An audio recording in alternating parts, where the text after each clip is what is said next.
Hello, let's talk about Chapter 8, assignment, page 273, number 14. And this is the problem where you create a program that displays a table consisting of 4 rows and 5 columns.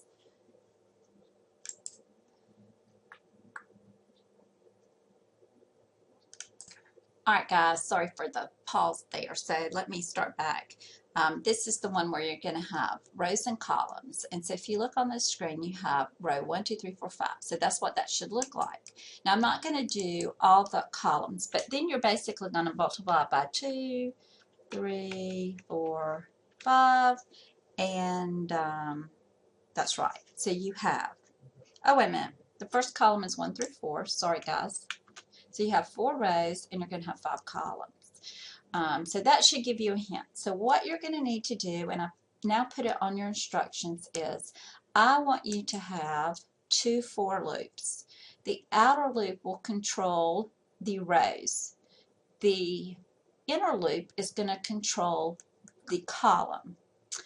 And lucky for you, each column is also the number that you're going to multiply by. So if you're on row 2, column 2, you get a 4. And then here, whoops, excuse me, you're going to get 6. And you can kind of see how I'm doing this. I'm just typing this. So you got an idea of what your screen will look like. You're going to have to use some spacing and line control. So let's go up. I'm going to let you have a look at what the for loop should sort of look like. So you don't have to declare anything in this program because you're going to use it to be declared within the for loop. So the outside is the rows, and you're going to do 4 rows. So you're starting at 1, and you're going to go as long as the rows are less than 4. Yes, you could do less than or equal to 4. I have put a comment out here so you know the outer loop is controlling the rows. Notice there's no semicolon here, and notice you need your brackets, right? Then we're going to put out the first number. That's what this cout does. It puts out the first row number and a space, okay? Then you start your loop for the multiplication, right? So then you have column. You're going to do columns 2, 3, 4, and 5. So you're starting at 2, and you're going to 5, which is less than 6.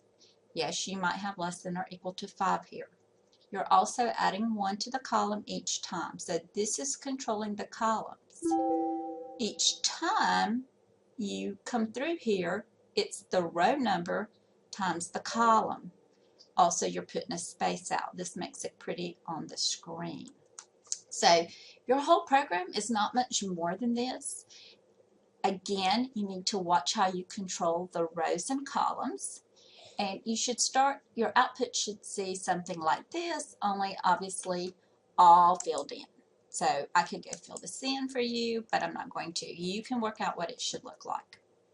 And that's really what you have for Chapter 8. And the reason I'm requesting you use the for statements is there is another way to do this, but it wouldn't be using nested loops. And I want you to use nested loops. So it will be wrong if you are not using 2 fors.